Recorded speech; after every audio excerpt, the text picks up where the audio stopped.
നടിയെ ആക്രമിച്ച കേസിലെ മെമ്മറി കാർഡ് നിയമവിരുദ്ധമായി പരിശോധിച്ചിട്ടുണ്ട് എന്നാണ് ഹൈക്കോടതിയുടെ വിലയിരുത്തൽ. അതേക്കുറിച്ച് അന്വേഷിക്കാൻ ഹൈക്കോടതി എറണാകുളം സെഷൻസ് കോടതിയെ ചുമതലപ്പെടുത്തിയിരുന്നു. അതായത് വിചാരണ കോടതി തന്നെ ഇതിൽ അന്വേഷണം നടത്തി 1 മാസത്തിനകം റിപ്പോർട്ട് സമർപ്പിക്കണമെന്നതായിരുന്നു ആ കോടതിയുടെ നിർദ്ദേശം. ആ റിപ്പോർട്ടിന്റെ അടിസ്ഥാനത്തിൽ ആവശ്യമെങ്കിൽ പോലീസിന്റെ സഹായം തേടണം.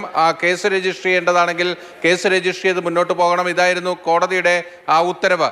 ഈ അന്വേഷണം പൂർത്തിയായെങ്കിലും ആ അന്വേഷണത്തിന്റെ വിവരങ്ങൾ, അതിന്റെ ഔട്ട്കം എന്ത് എന്നത് തനിക്കറിയില്ല എന്നതാണ് അതിജീവിതയുടെ പ്രധാനപ്പെട്ട പരാതി. അതുകൊണ്ടാണ് അവർ ഹൈക്കോടതിയിലെത്തി ഈ അന്വേഷണ റിപ്പോർട്ടിന്റെ പകർപ്പ് ആവശ്യപ്പെട്ടിരിക്കുന്നത്. അതായത് ഈ അന്വേഷണത്തിലെ കണ്ടെത്തൽ എന്താണ് എന്ന് മനസ്സിലാക്കി അതിനെ ആവശ്യമെങ്കിൽ മേൽക്കോടതിയിൽ ചോദ്യം ചെയ്യുക, അല്ലെങ്കിൽ ഹൈക്കോടതിയിലേക്ക് തന്നെ വരിക. അതിൻ്റെ ഉദ്ദേശത്തോടു കൂടിയാണ് ഇപ്പോൾ അതിജീവിത ഹൈക്കോടതിയിൽ ഹർജി നൽകിയിരിക്കുന്നത്. സെഷൻസ് കോടതി ഈ വിഷയത്തിൽ നടത്തിയിരിക്കുന്ന അന്വേഷണത്തിന്റെ റിപ്പോർട്ടിന്റെ പകർപ്പാണ് അവർ ആവശ്യപ്പെട്ടിരിക്കുന്നത്.